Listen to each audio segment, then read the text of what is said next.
Okay, well, let's go ahead and get started. We have a good crowd already. Thank you so much, everyone, for joining us today. Um, let's see. My name is Brianne Cohen, and I'm an assistant professor of contemporary art history in the Art and Art History department. Before I introduce Dr. Karen Strassler, I would like to thank the Center for Asian Studies, the Art and Art History department, and the Anthropology department for generously co-sponsoring this event. Let me also remind you to please keep your microphones on mute so that no one is distracted by any background noises. And at the end of the talk, we'll have some time for questions, and you can either ask a question on screen or type it into the chat box.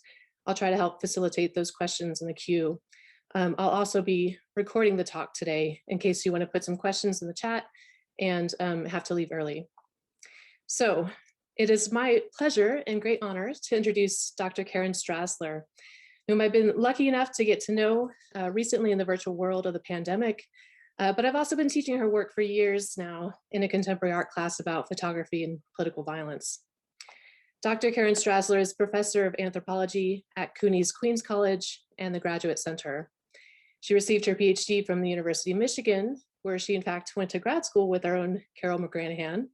Dr. Strassler's research interests include photography, visual and media culture, violence, and historical memory.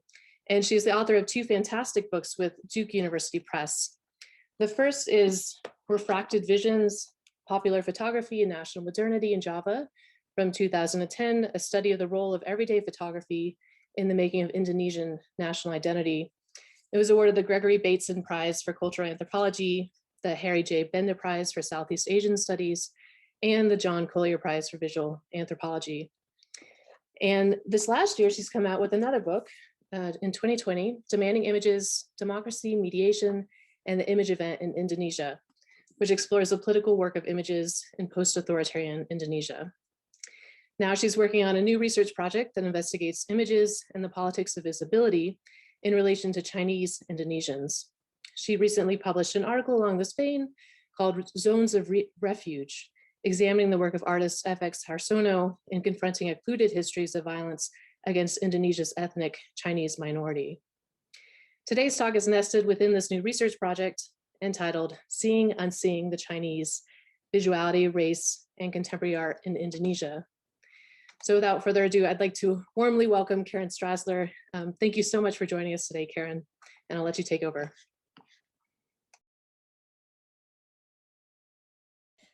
Okay, thank you so much, Brianne, for that introduction. And thank you so much for, oh, is something wrong? Are we all set? Yes, sorry, I had myself on mute, so I didn't hear what you just said. But thank you. I just wanted to say thank you for that lovely introduction, and thank you for inviting me today. And thanks to the Center for Asian Studies and the Art and Art History department and the Anthropology department, which I know well. And thank you all for being here. It's very exciting to present this new work. It's very new, so it's preliminary, and I will welcome your thoughts and ideas. So I will share my screen. Let me just do that so I don't have to interrupt myself, even though I'm going to talk for a little while without an image. But I think it'll be better if I just don't have to stop mid-flow. So let me go ahead and do that.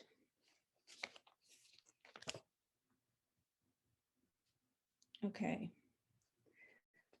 great. So I'm going to begin with a comment that was posted on Facebook by the Australia-based Chinese-Indonesian artist Dadang Kristanto. And Kristanto's post was written in March 2015 in response to an incident in which a legislator shouted the insult Cina Anjing, or Chinese dog, at Jakarta's Christian Chinese-Indonesian governor, popularly known as Ahok, during a contentious parliamentary meeting. So Kristanto begins his post by saying Chinese dog. It's as if there's nothing wrong with saying Chinese dog, you know? He then recounts an incident from his own life. He says, I who have these narrow eyes, this straight hair, and this bright skin was once during the New Order era at the airport returning from outside the country. And then he recounts an encounter with an immigration official who asks him, you're Keturunan, aren't you? So Keturunan, meaning descent, is shorthand for citizen of foreign descent, which is how ethnic Chinese were officially designated by the Indonesian government until 2006. In reply to this insinuating question, Cristanto says, yes, of human descent.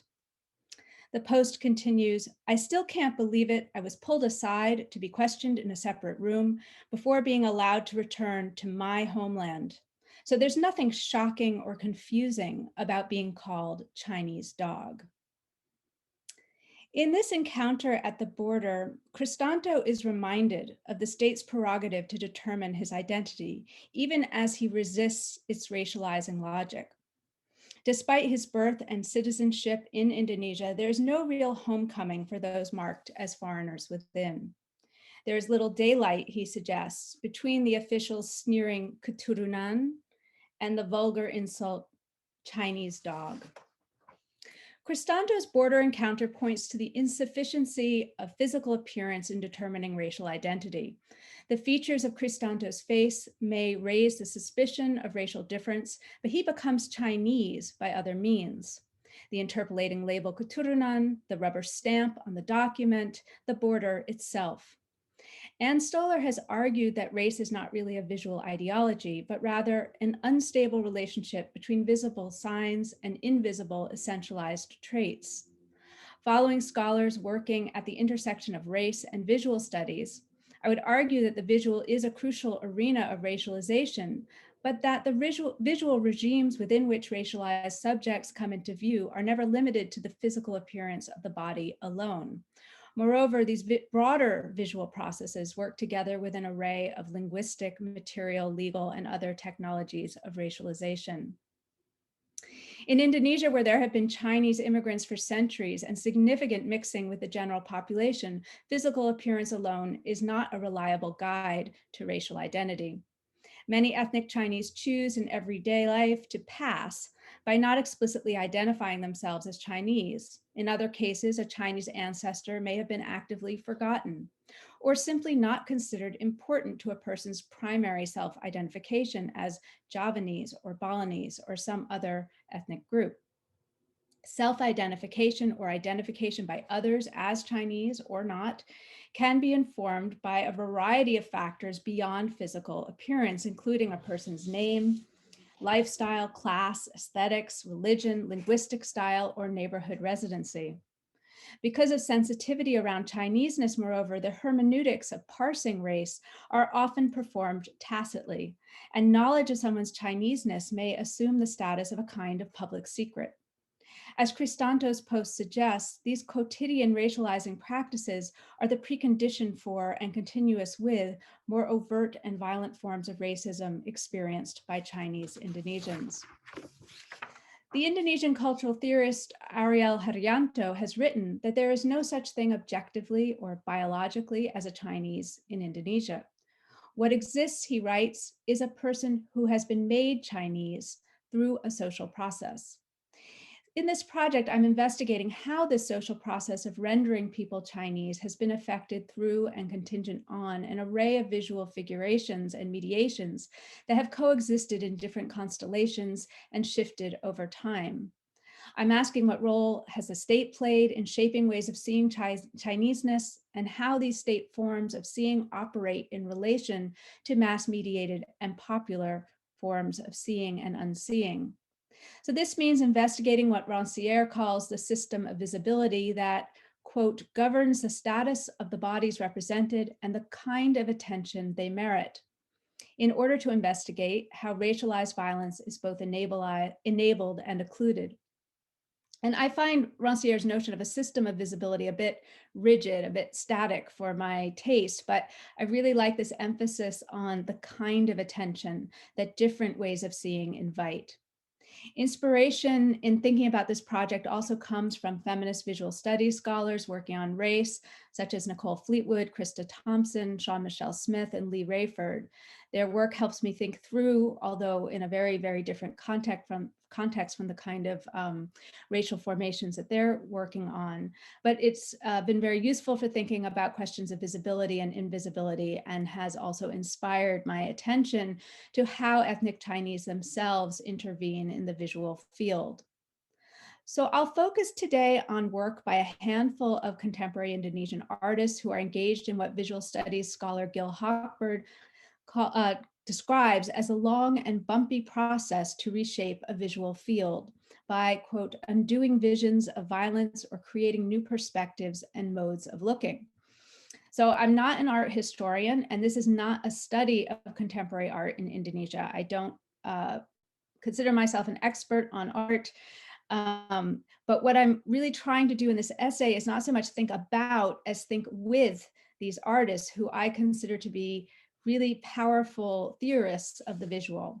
And so I'm relying on contemporary artists' critical insights in revealing the visual operations so crucial to the making of Chinese in Indonesia. And I'm using them as sort of provocations to think about this question historically and ethnographically, which is my arena. But I also want to highlight the transformative and reparative nature of their artworks as well. So the art that I'm going to discuss today was all produced after 1998, which was a pivotal year for Indonesia and for Chinese Indonesians. After months of student protest amidst a severe economic crisis, in mid-May, violent riots targeting ethnic Chinese communities broke out in the capital, Jakarta, and several major cities. In Jakarta, ethnic Chinese women were raped, houses and businesses in Chinese neighborhoods were burnt down, and more than 1,000 looters, mostly young, poor men, were killed when they became trapped in burning malls. And I use the term rioting here in scare quotes because there is strong evidence that the violence was not only tolerated, but also fomented and orchestrated by factions in the military, seeking to create emergency conditions and to redirect popular anger at a familiar scapegoat. Several days after the violence erupted, President Suharto stepped down, ending his 32-year-long authoritarian regime known as the New Order. The post-Suharto period of democratization has been marked by the general loosening of authoritarian controls on public discourse and by the revoking of many of the anti-Chinese discriminatory laws and regulations that were imposed during the New Order. The past 2 decades have seen greater participation among ethnic Chinese in politics and civil society, and the emergence of a more assertive young generation interested in claiming their citizenship rights. So the art I will discuss today is predicated on this new, more open and inclusive climate. Yet anti-Chinese sentiments and violent reflexes have not gone away either in the popular realm or as political strategy. The case of Ahok, the Chinese Indonesian governor of Jakarta, who I mentioned at the beginning of the paper, who rose to unprecedented power, but was also spectacularly brought down in a charged climate of religious and racial chauvinism, suggests the contradictory impulses of the current moment. So in what follows, I will lay out 4 ways of seeing and unseeing, which I am calling marking, atrocity, erasure, and blindness, that have shaped the appearance of Chineseness in Indonesia and the construction of Chinese and Indonesian as mutually exclusive, distinct, racialized identities.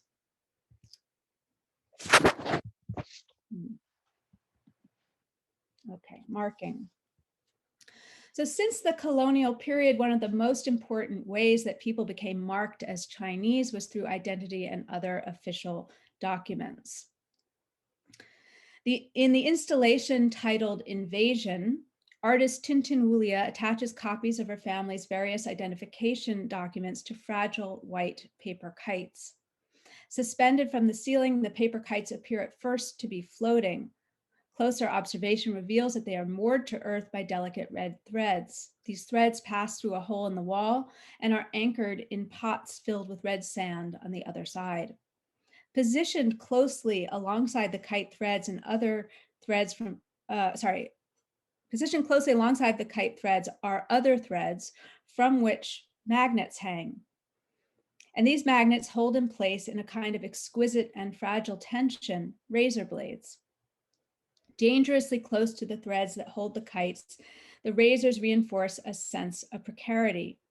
The link between the kite with its paper signs of identity and its anchor on the other side of the barrier could be severed at any moment, right? And of course, what is this anchor? What is this pot of red sand? Is it a self? Is it a sense of belonging? Is it a homeland?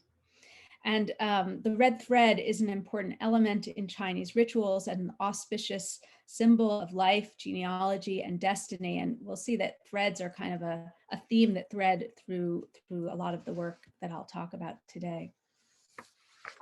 Surrounded by official stamps, signatures, and lines of text, the faces staring out from the identity documents on the kites appear both trapped and isolated, buffeted by the winds of shifting regimes.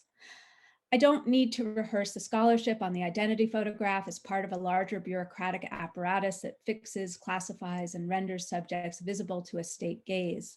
State practices of identification were integral to what scholar Charles Koppel calls the virus of racial separation set in motion during the colonial era. In the 1850s, the Dutch established a three-tiered class system that divided the population into Europeans, foreign Orientals, and natives. All Chinese, whether newly arrived immigrants or those whose families had already been in the Indies for centuries, long before the Dutch arrived, became marked as foreign in contrast to the native population. Residency and travel permits designed to restrict Chinese mobility and economic activity were required throughout the 19th century, subjecting Chinese to a regime of surveillance and control mediated through paper documents. The 1945 Constitution granted ethnic Chinese the opportunity to become citizens, but it reinscribed the distinction between indigenous or asli, authentic Indonesians, and those of foreign descent by defining citizens as, quote, persons who are indigenous Indonesians and persons of another nationality who become citizens by law. As a result, only the so-called asli or authentic populations were recognized as naturally belonging to the nation. The question of Chinese belonging in the new nation remained fraught into the late 1950s, particularly as China continued to recognize its overseas populations as citizens. A law passed in 1958 required Chinese Indonesians to formally repudiate Chinese citizenship in order to retain or acquire Indonesian citizenship. Henceforth, Chinese Indonesians needed a proof of Indonesian citizenship letter to affirm their belonging in the nation. This is a different piece by Tintin Wulia that features one of these letters of proof. During the new order, the state also instituted a policy of requiring all persons to carry identity cards at all times. These identity cards for the Chinese were marked with a special identifying code, as were those of former political prisoners. So both Chinese and communists became visible as inherently suspect and in certain way parallel outsiders within. So Wulia describes invasion as a commentary on the forced rootlessness of Chinese Indonesians, what she calls their floating identity. The work suggests that far from affirming ethnic Chinese belonging in Indonesia, as documentary forms of state identification ostensibly do, the documents actually enact an unrooting by continually reinforcing the precarity of their position. The nation state's regime of documents, borders, and identity and identification appears here as a constraint on freedom of movement, that which renders impossible a dream of borderless global citizenship. Yet it is precisely this regime of documentation that also prevents a more settled grounding, continually reminding the ethnic Chinese that theirs is a flimsy paper belonging, dependent on the fragile tether of official bureaucratic recognition. The need to show these documents for any routine encounter with the state bureaucracy, such as changing residence or enrolling in school, also offered ripe opportunities for corrupt officials to extort money. Like the incident that Cristanto describes in the Facebook post with which I began, these harassing encounters were forms of quotidian violence that continually reminded Chinese Indonesians of their vulnerability. If bureaucratic documentary regimes marking Chinese Indonesians as separate and alien generated mundane forms of discrimination and exploitation, more extraordinary forms of anti-Chinese violence accompanying moments of political upheaval and economic crisis periodically rendered Chineseness spectacularly visible and linger on in memory as an ever-present threat. So this moves us to the second section, atrocity. As noted earlier, in May 1998, following a period of student-led demonstrations and popular unrest, violence erupted in Chinese areas of major Indonesian cities. In a bid to protect their property, some shopkeepers scrawled on the walls of their buildings, native owned. Pribumi literally means son of the earth, and like asli, or authentic, is a key term that defines by opposition the Chinese. The appearance of these graffiti suggests that mass-scale violence is one mechanism by which the Chinese come into view. Once again, Ariel Herianto illuminates. This is a quote. Bodies were injured and windows were broken during the periodic anti-Chinese pogroms, such as in 1998, not because those bodies and windows belonged to the ethnic Chinese. Rather, those injuries and damages became markers to be inscribed upon a large number of bodies and windows to signify definitively to all that the owners are henceforth Chinese. So he's addressing the productive nature of this violence and producing the category of the Chinese. Within Indonesia, the dominant narrative about the periodic episodes of violence against ethnic Chinese communities figures them as spontaneous outbreaks of anger fueled by racial tensions and economic disparity. The Chinese are depicted as natural targets of social jealousy, that's the term that's often used, because of their wealth and their exclusivity. This blame the victim narrative reinforces the hypervisibility of the stereotyped figure of the rich, arrogant, and exploitative Chinese, while rendering both lower class Chinese and the non-Chinese rich unseen. Also missing in this narrative, of course, is the role of the state, which deploys anti-Chinese hostility to reinforce the dependence of the economically powerful Chinese community on state protection and to deflect popular anger towards a minority community rather than the ruling elite. Thus, even as Chinese are rendered visible through acts of spectacular violence, that visibility also produces invisibility. Placed outside of the political, periodic episodes of racial violence are excluded from official accounts of national history. So in this section, I'm going to focus on two pieces by the artist FX Harsono that are part of a larger body of his work exploring massacres against ethnic Chinese that took place during the Indonesian Revolution. These artworks are important first and foremost because they make visible what has been excised from the nationalist narrative of the revolution, told as a sacred, heroic story of common purpose and sacrifice. But Harsono's works do more than expose an ugly past that has been omitted from history. In contrast to the evidentiary atrocity image, which exposes human rights violations, but may itself enact violence by rendering it a spectacle and people as abject and often anonymous victims, Harsono's pieces alter the kind of visibility accorded to Chinese victims of violence. Here, forensic evidence that would prove the killings is recast in artworks that perform a work of mourning and memorializing. Harsono's interest in the Revolution-era massacres was prompted by a photo album that he re-encountered while cleaning out his family home after his father's death in 1999. The album contained 80 photographs showing the exhumation and reburial of the remains of 191 ethnic Chinese massacred by nationalist militias in 1948 outside the small city of Blitar in East Java, where Harsono grew up.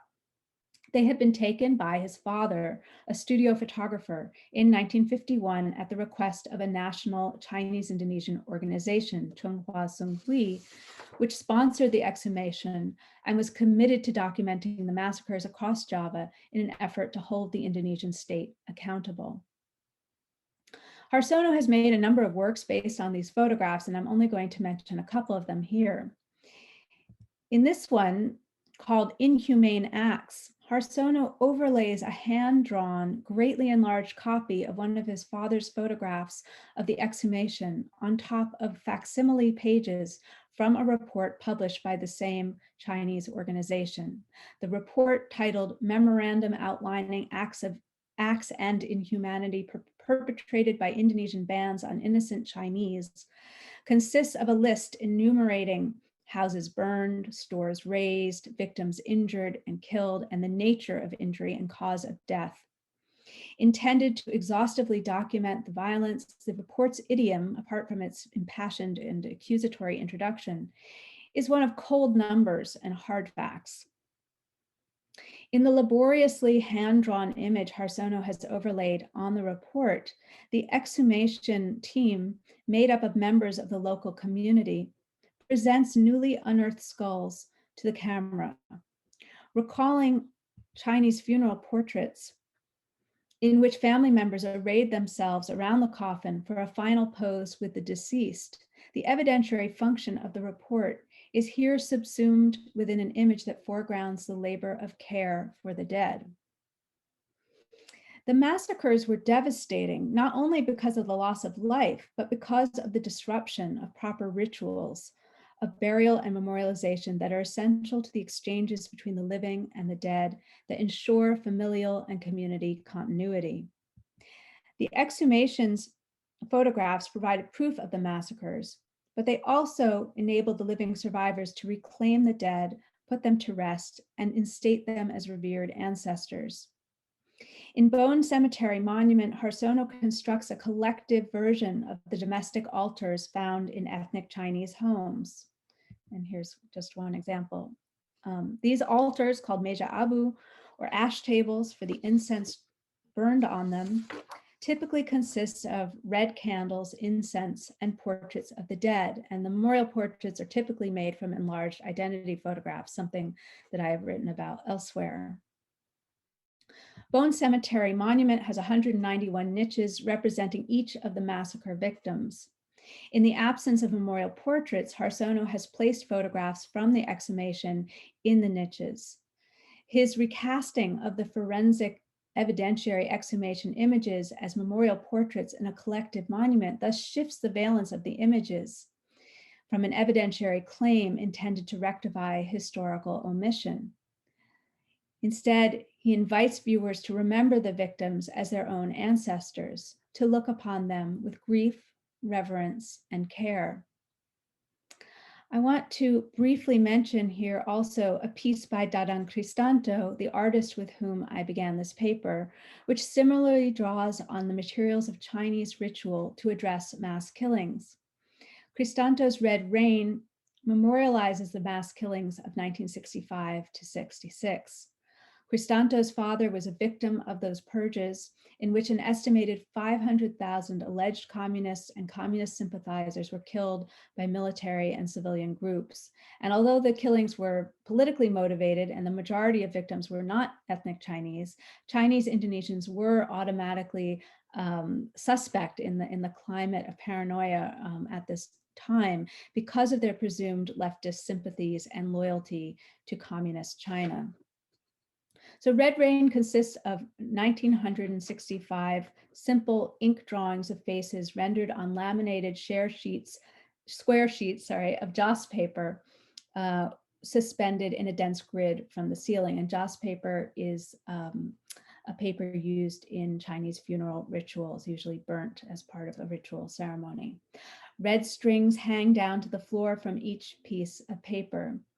The number of faces, of course, matches the year in which the killings began, and the individual faces in their laminated squares recall the identity cards used for official bureaucratic purposes, thus evoking state practices of surveillance and marking. Yet, because, as already noted, enlarged identity photographs are typically used for ancestor portraits in memorial practices, the images also evoke rituals around death and mourning. This association with Chinese ritual is further reinforced by the use of the red threads and the joss paper on which the faces are drawn. So Harsono's and Cristanto's works which draw on Chinese ritual practices to create collective memorials to victims of mass killings, invite viewers to enter into an affiliative relationship with the victims, to gaze upon them with the gaze of a mourner, and as one who retains an obligation to those who have died. In light of the forced assimilation policies of the New Order regime that I will address in the next section, their use of Chinese elements in these artworks is also an act of reclaiming a space for Chineseness in the Indonesian public realm. So, erasure. Until the New Order, the Chinese had a highly visible presence in the urban landscapes of Indonesia. During the colonial period, Chinese were required to live in particular quarters of cities, and in the late 1950s, they were banned from trade in rural areas, essentially ghettoizing them in concentrated urban spaces. The Colonial Visual Archive is full of images of bustling Chinatowns, their streets bristling with signs bearing Chinese characters. Into the first decade and a half of the post-colonial period, funeral processions for prominent community members and New Year's festivities featuring the lion dance were highly visible public events. In 1966 and 1967, the newly consolidating New Order regime passed a series of laws directed at resolving what was now officially termed the Chinese problem through forced assimilation. In government documents, the program of assimilation is explicitly linked to the eradication of communism, since alleged loyalties to China rendered ethnic Chinese automatically suspect of harboring leftist sympathies. The state banned Chinese publications and the use of Chinese characters on shop signs. They closed Chinese schools. They forbid public festivities and religious practices. These bans were intended to cut off, and this was the actual word used, the Chinese community's connection to their ancestral culture and to facilitate integration and harmony with the majority population. Reinforcing the stigma of Chineseness, the New Order state also officially began referring to Chinese Indonesians by the derogatory term China. According to a regulation passed at the close of 1966, moreover, Chinese Indonesians were encouraged to adopt Indonesian names. In this section, I turn again to FX Harsono for guidance on the effects of this cultural erasure backed by state terror. In the aftermath of the anti-Chinese violence in 1998, Harsono, long a prominent figure in the Indonesian art world, began for the first time to produce works examining his own Chinese identity. He writes at this time, "I started to ask, who am I? And then I thought, I'm an Indonesian Chinese and I have a lot of experience being discriminated against. But do I know Chinese culture? No. Because for 32 years, the Chinese people could not practice their religion, could not write in Chinese, even had to change their Chinese names." As a teenager in the 1960s, he had formally relinquished his Chinese name, Oh Hong Boon. Having lived through the trauma of the communist purges, he felt relief when he officially took on his new name and acquired the bureaucratic papers proving his status as an Indonesian citizen. Harsono had grown up in a culturally hybrid environment, and he had attended a Chinese elementary school for just 3 years, later switching to a European-style Catholic school.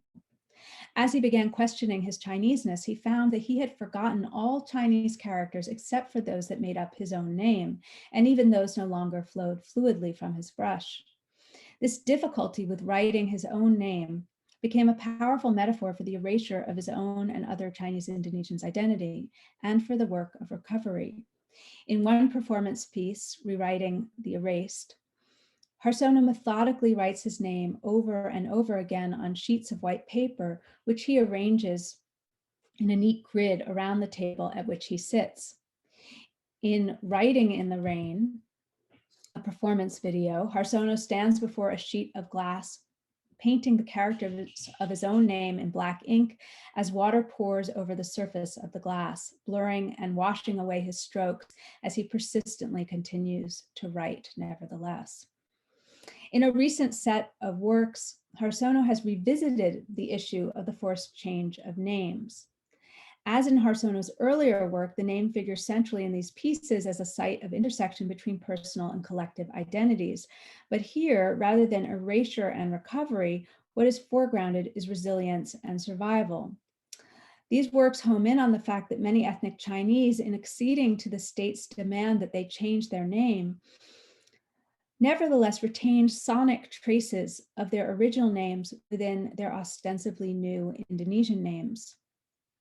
The performance video, Nama, begins with a woman who sings the words of the regulation that required ethnic Chinese citizens to change their names in 1966.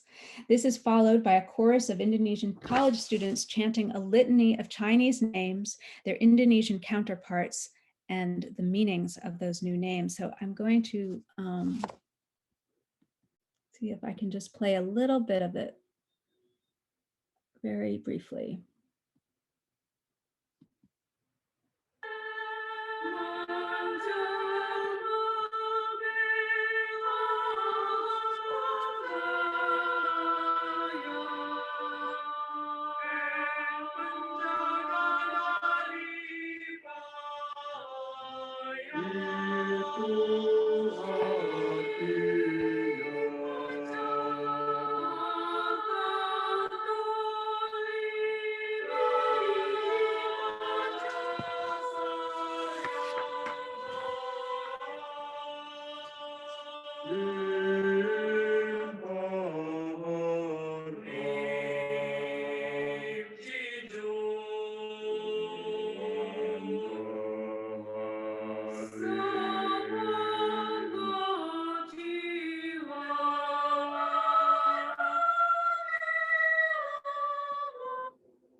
Okay. Oops. Okay. Noting that names are given by parents as a kind of prayer attached to their child, this is a quote from Harsono, to protect his life so he will be a dignified, respected, and a happy human being. Harsono writes that in forcing ethnic Chinese to change their names, the state usurped that fundamental parental right. He goes on, the chanting of prayers invites us to contemplate without anger or revenge the forced act of changing one's name, which resulted in the Chinese being uprooted from their traditions. Yet Nama is also a celebration of resilience that foregrounds the work of repair undertaken from within the ethnic Chinese community. Amplifying and reframing that labor, its affectively charged atmosphere of lamentation and prayer cultivates active listening on the part of the public, opening up a space for viewers to join in that reparative work. The chorus is made up of youth who would be categorized as both pribumi or indigenous and ethnic Chinese. They wear white, the color of mourning, in both Chinese and Islamic traditions, and Indonesia's iconic national fabric, batik. The particular style of batik the women wear, moreover, is from the northern coast, where Chinese manufacturers combined indigenous techniques with Chinese and European motifs. These visually salient elements of the piece insist on hybridity. Celebrating survival in the face of state-sponsored erasure, Nama discloses the ongoing presence of Chineseness within the Indonesian.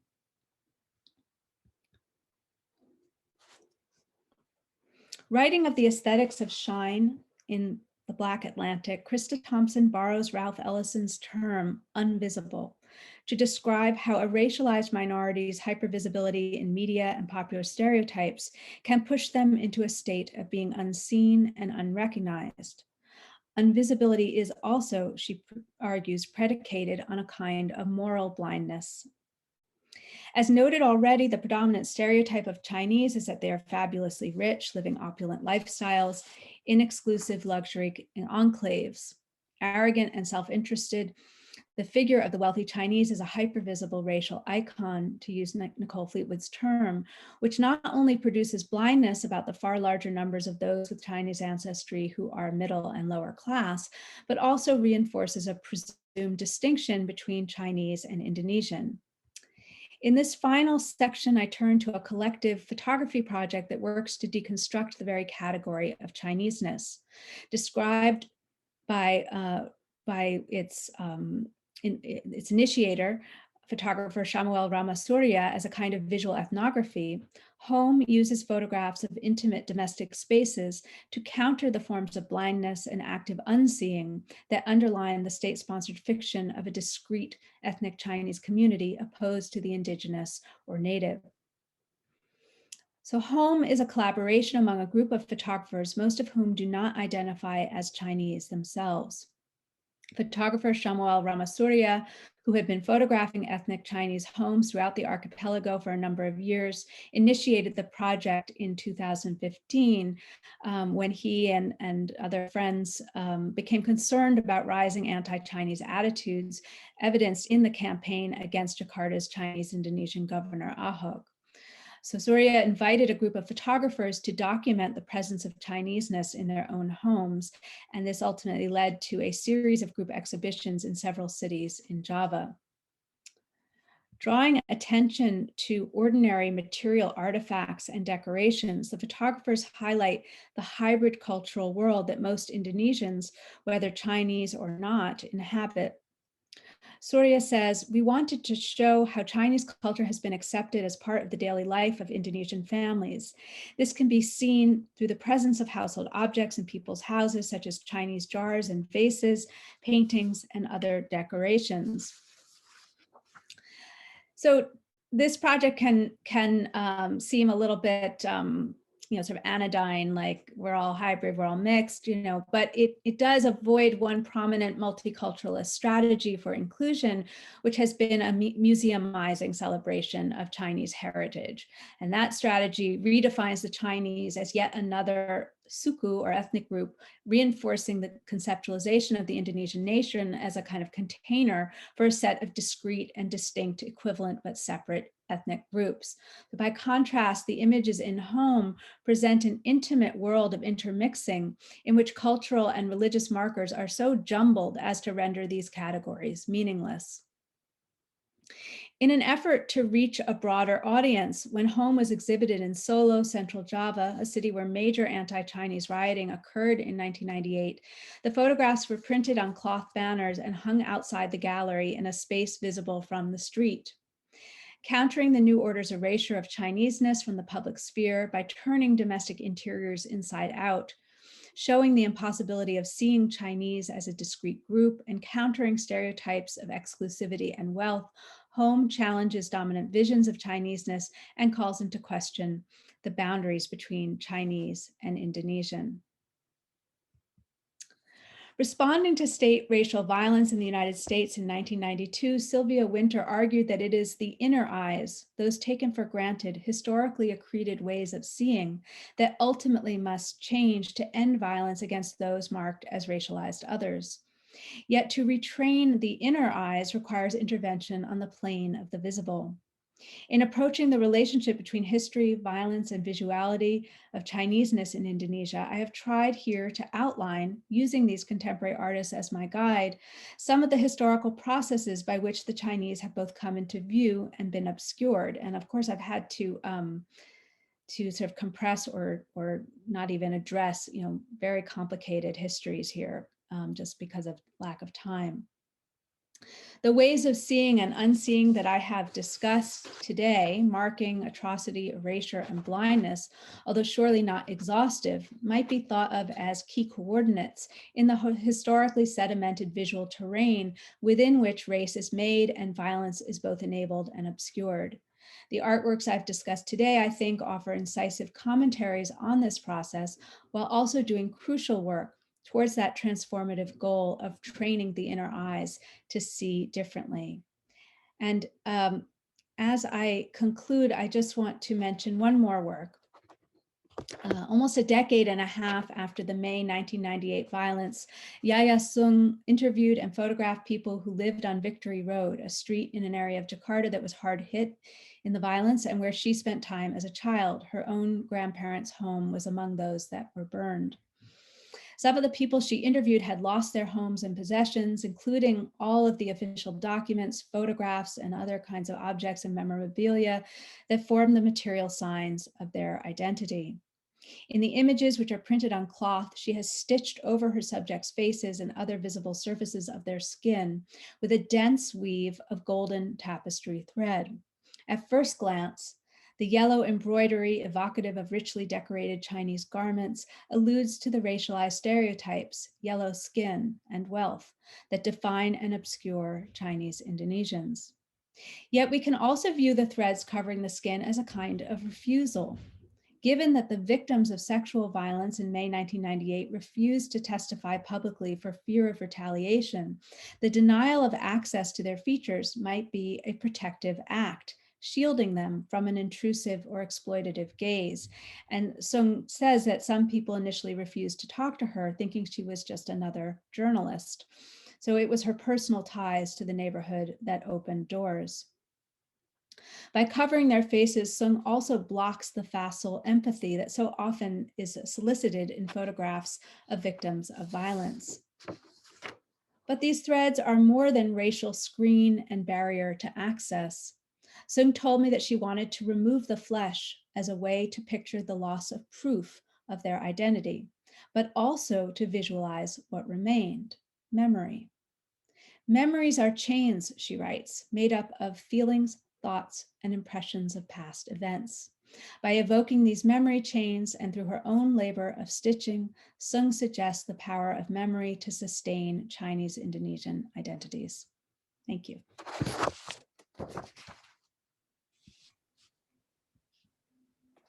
Thank you so much, Karen. Do you want to stay on screen share, or we can look at images perhaps? Yeah, people might want to go back to images in their questions, so maybe I'll keep it up. Okay, great. Well, while people are thinking and formulating questions, I want to thank you so much for this really excellent talk. I've just learned a lot from this, and appreciate your really great insights throughout this material. Maybe I can start off with a question. I was curious about the circulation of these images.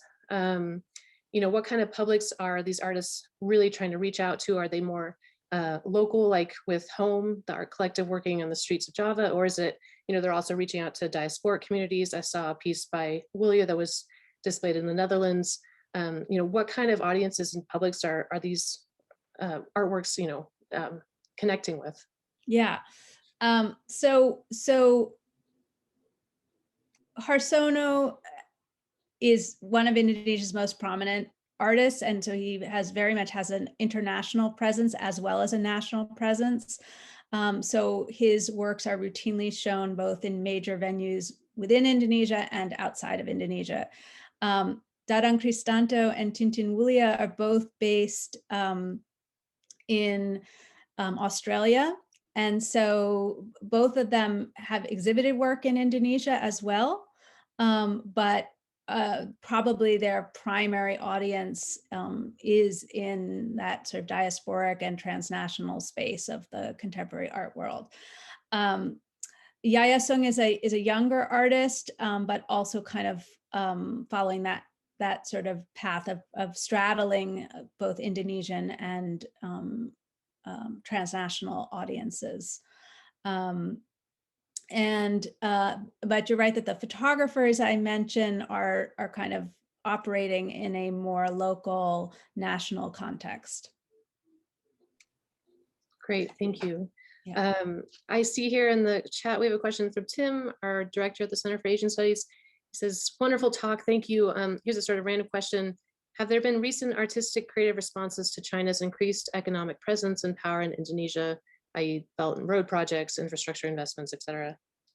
Yeah, that is a great question. I don't know, actually. I haven't yet seen anything, but that doesn't mean it's not there. And I haven't really, I'm just really at the beginning of this research, but I am really interested in how this contemporary moment of increased Chinese investment is kind of both, reinvigorating certain kinds of anti-Chinese sentiment, but at the same time making Chineseness desirable in certain ways as kind of cultural capital, like wealthy middle class parents having their children study Chinese language now, as opposed to English, when, for 30 years you couldn't study Chinese, right? Nor would you have wanted to. So there's a real reconfiguration going on right now that is that has to do with this economic power of China and its investment projects in Indonesia. So I'm definitely partly motivated by wanting to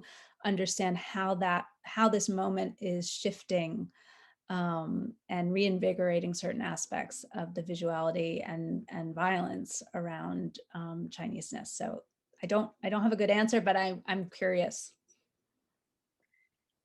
Great, thank you. We have another question from Carol McGranahan. She can just jump in here. Hold on, I'm going to put on my video as well as unmute myself to say hi, Karen. Hi, how are you?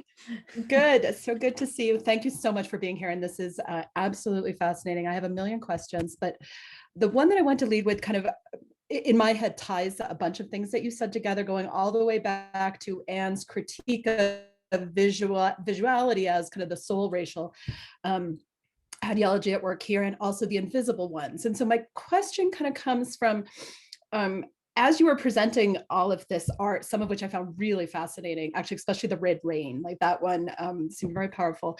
But that, along with I'm forgetting the name of the one that was on the kites, right, with the razor blades and the identity images. There are ways that people can consume those, right? And that images of them can circulate, or even videos could circulate, I'm imagining, over social media. But what I'm wondering about, kind of in relationship to visuality and to these contestations over identity, is the question of collection. Are there collectors, are people, so for example, the image that's still in front of us, this one by Yaya Sung, this artwork, this is something that could be purchased, right? That someone could then have in a private collection. So I'm wondering also, just in terms also of maybe thinking about class and the position of kind of Chinese, the Chinese segment of population in Indonesia within an Indonesian imaginary. Like, is collection something that is, in the sometimes also controversial, right? Like private displays, and then, the loaning to museums, or just how might that come in here? Are these, is this art for sale, for example, right? And who might the purchasers be? So again, this is where the fact that I'm not an art historian, and I'm not so deeply, I'm not as deeply knowledgeable about art in Indonesia as one might want me to be for some of these questions, but certainly there are collectors. The collectors of contemporary art in Indonesia are predominantly ethnic Chinese, and that's collectors of all art, not necessarily art with Chinese themes, right? But just contemporary art. There's a number of new museums or privately owned museums that also have been largely funded by wealthy Chinese collectors and supporters of the arts. So there is a kind of pretty narrow but robust world of art collecting. And then, there are a number of, sort of exhibition spaces that sort of are routinely,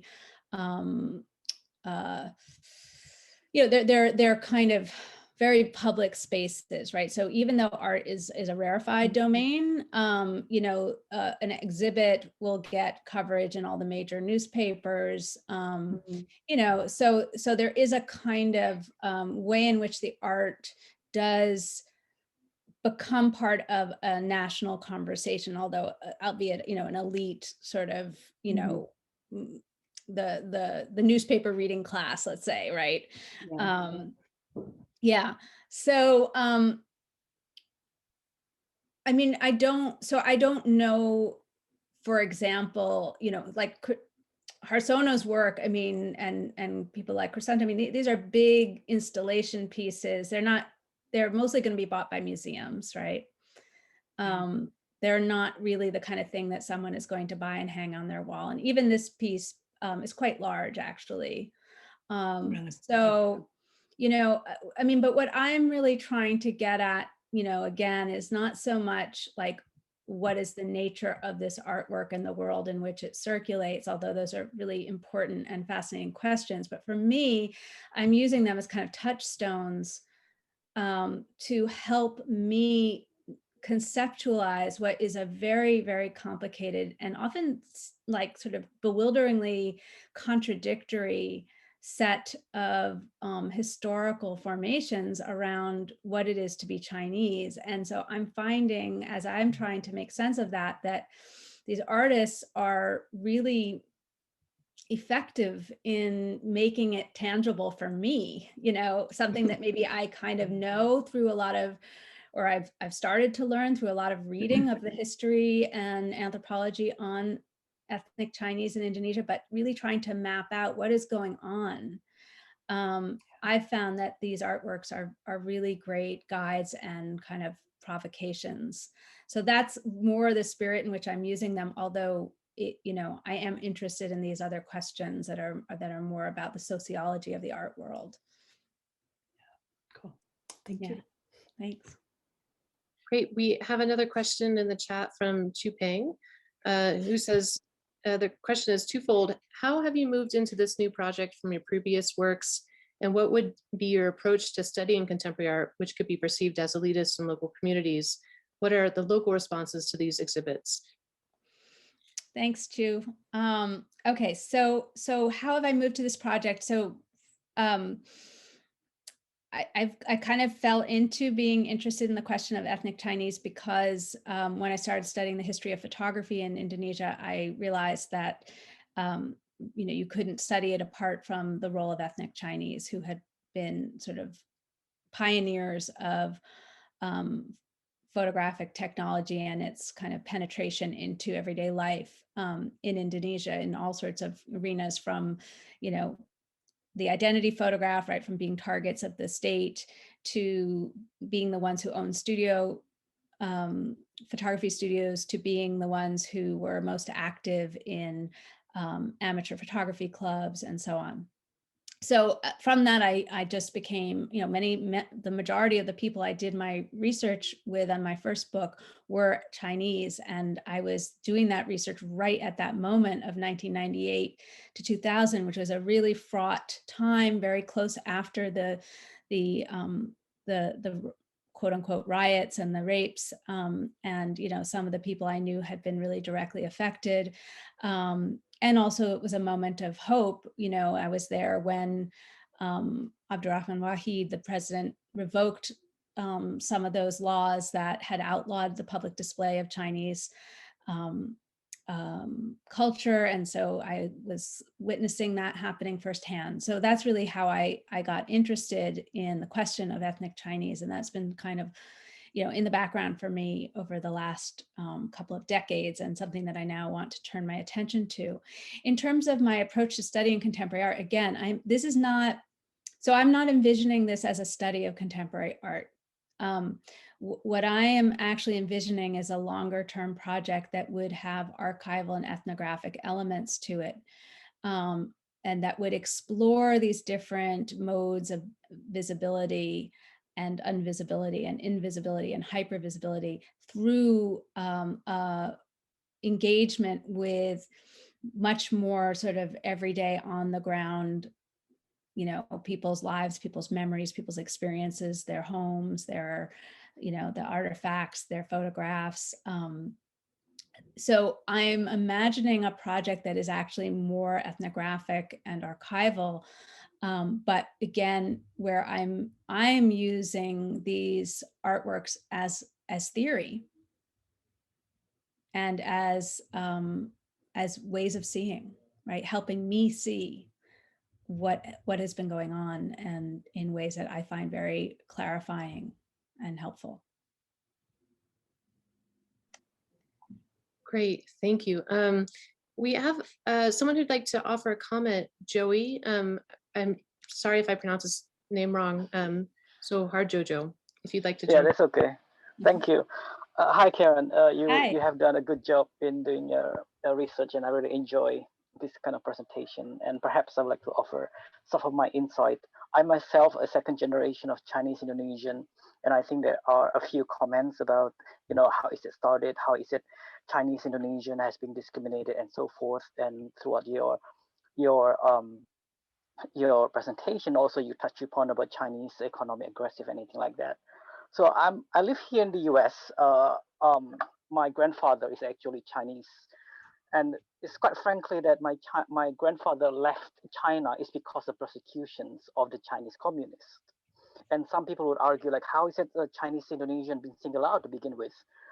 My grandfather have told us actually when they doing engage of businesses with the traders, such as the Arabs and also the Malay from Malacca or the Europeans, is actually those three groups label Chinese traders as a communist. And as you may know, that historically Indonesia, the local, they don't know. All they know about communists is that the people of the Communist Party, people don't believe in religion. It's actually, as you know, Chinese Indonesian is actually, they do have religion. They do practice religion. They're Buddhist, Catholic, and so forth, and even Muslim. And the other part is also, I think, what make it interesting in your study is that you're focusing on art. And this is what I think is, unfortunately, the Indonesian community, they're not so keen on the museum and so forth, at least at the lower education. But it's growing, and I think if this kind of type of work that can be established beyond the Indonesian diaspora, which I'm also a part of it, but where they can educate it itself in Indonesia will be much better. And also tomorrow, as you know, that is a Chinese New Year's, and I think I proudly pleased to see that my family able to celebrate the Chinese New Year's. I think the 5th time in a row. And lastly, I want to say that even my own mother, recently, about 3 years ago, just able to gain the national health care. So what I try to emphasize here is the discrimination is real. The history, what you have presented is real. And I think unfortunately, what the Donald Trump has used the label of a Chinese communist is what had happened in Indonesia. And I hope the world has waken up and not to use the same kind of terminology, and the impact is to the society, like, small people, like everybody. That's all. I just want to share my comment. Yeah, thank you so much. Thank you so much. And I think it sort of flitted by as I was talking, but there was a question about sort of why was there all this antipathy to the Chinese? And, this is such a long history and is so rooted in the colonial era that, I just couldn't go into it in this talk without, I just didn't have time, but it is, such a complicated history of, using the Chinese to fulfill a certain kind of niche economically.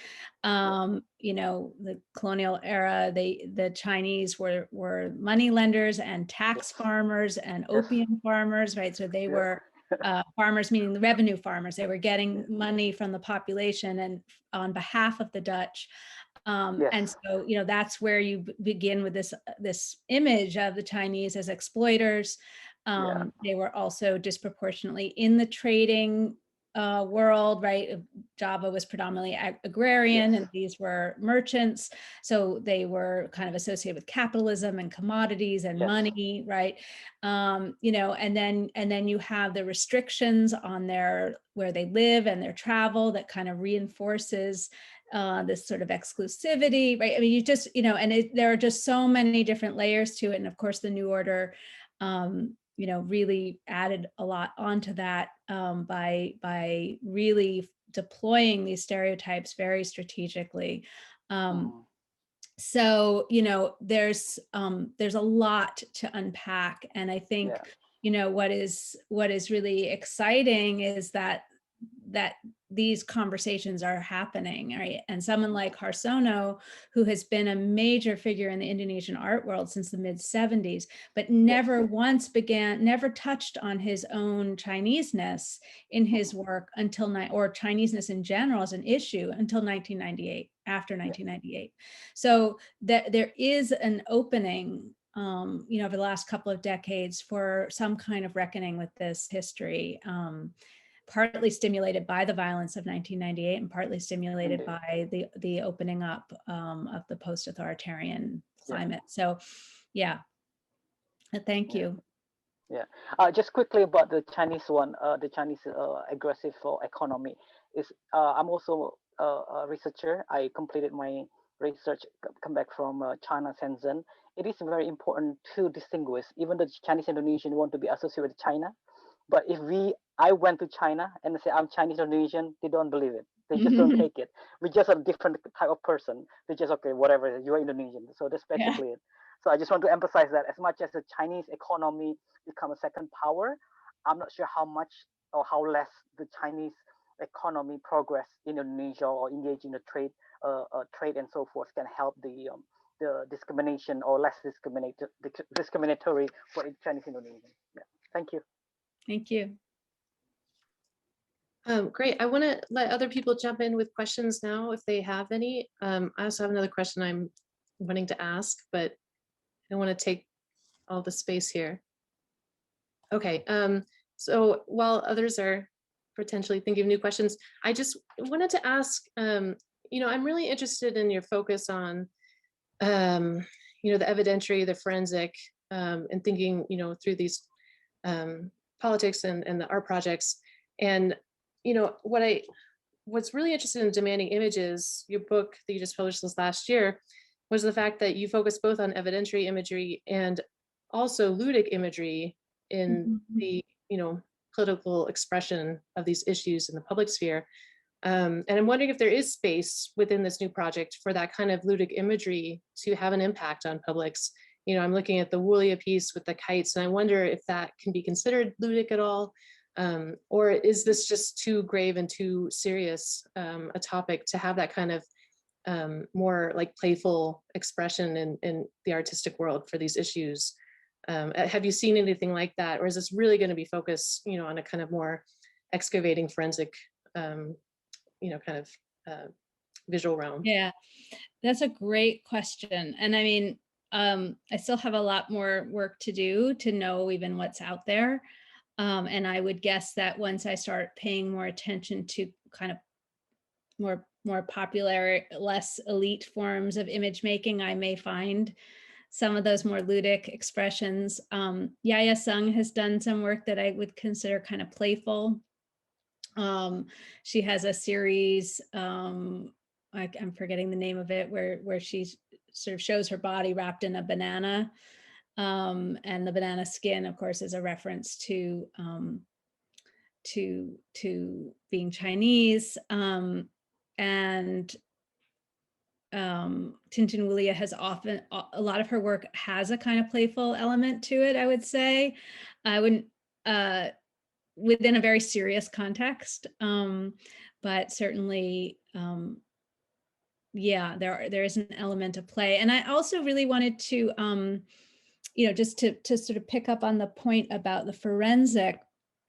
Part of what's really interesting to me about like Harsono's work is that, it's forensic to some degree, but then it really recasts the forensic within this much more affective, kind of mournful, but also affiliative kind of relation between the viewer and the objects that he's making. So I think that, in a way, he's both utilizing and rejecting that forensic mode. And I find that really fascinating about the works that he's doing around those photographs. Yeah, that's really interesting. I don't know if you've encountered the discourse in more kind of art history realm of forensic architecture and forensic aesthetics. Yeah, right. But the way that he's playing with that, it's really interesting. Thank you. Yeah. Are there more questions from the audience? I know we're running out of time. We're a little bit past the lunch hour, but I want to allow anyone else to jump in with a burning question if you have any. Okay, well, then I'd like to thank you so much. Thank you. I really appreciate this. This was great talking to you. Yeah, I'll be looking forward to this new project, and it may be many years. Don't hold your breath. And And thanks everyone for joining. Thank you so much. Thank you everyone for your comments. Thank you. See you, ya. Carol.